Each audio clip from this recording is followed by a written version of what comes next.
Oh, snap, here we go. I ain't got time for this clown show. Hey good people, welcome back to the channel. Today we're going old school on world affairs, a ceasefire that triggered hope, and then fizzled out. No fluff, we'll tell it like it is. A Trump deal, from the art of the dealmaker, Donald J. Trump. When the deal went into effect in Gaza, a ceasefire between Israel and Hamas after years of war.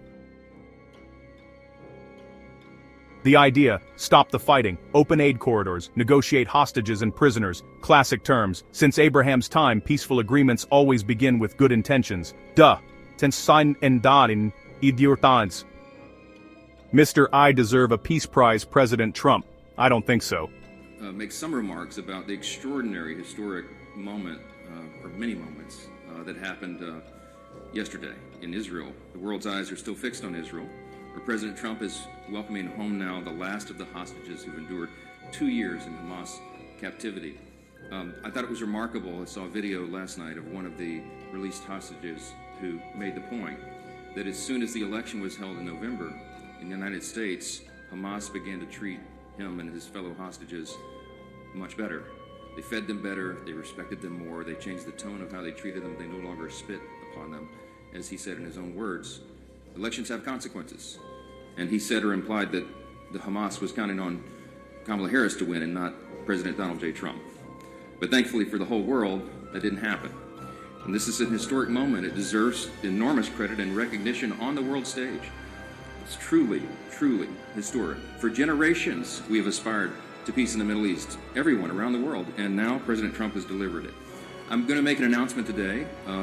It's the announcement in the U.S. that was made in the Knesset yesterday.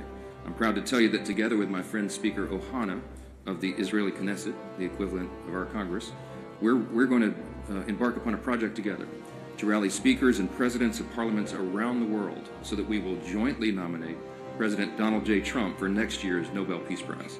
No one has ever deserved that prize more, and that is an objective fact. As Speaker Ohana said before the Knesset yesterday, quote, "Whoever saves one life, it is though he has saved an entire world." That's what some of the rabbis there would say, some of the sages he noted would say. It's an indisputable fact that no president has undertaken the work of saving lives and pursuing peace with such determination and with such remarkable success as President Trump. And under his leadership, we are witnessing the dawn of a new golden age, not just for America, but for the entire free world. The world is changed by these actions and strong leadership. American strength is good for free people around the world, as we say always. And peace through strength is maintained. There will be more to share on this in the weeks ahead, but today marks the start of this effort that we'll embark upon together. It lasted about a week, that's 7 days, before serious violations cropped up. Reports of Hamas or affiliated groups preparing attacks, the U.S. State Department warned of credible reports of imminent violations. Israel accused armed groups of targeting its forces, then responded with strikes. BB kinda shady. Aid transfer in for Gaza was halted, until further notice.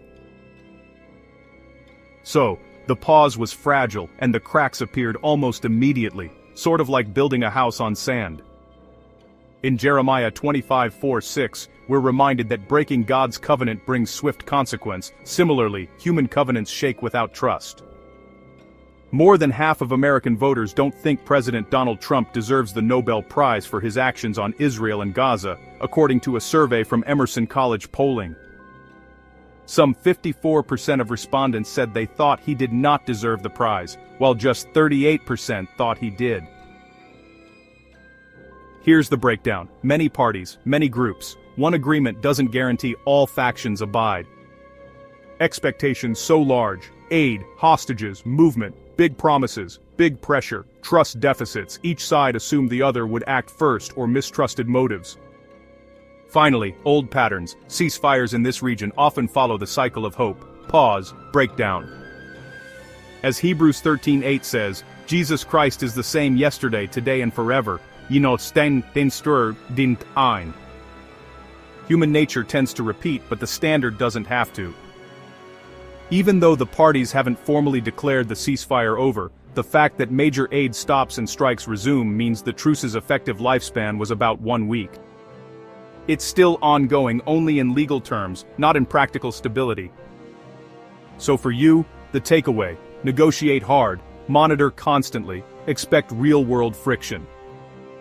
In Proverbs 15:22 we read, "Plans fail for lack of counsel, but with many advisors they succeed. Wisdom counts." To recap, the ceasefire began with hope, lasted around 7 days before major breakdowns, and now sits in limbo, not full collapse but not a lasting peace either. If you found this helpful, hit like, subscribe, ring the bell. I'll keep breaking down these real-world events with a traditional outlook and clear language. Thanks for staying until the end. Stay informed, stay wise, stay prayed up.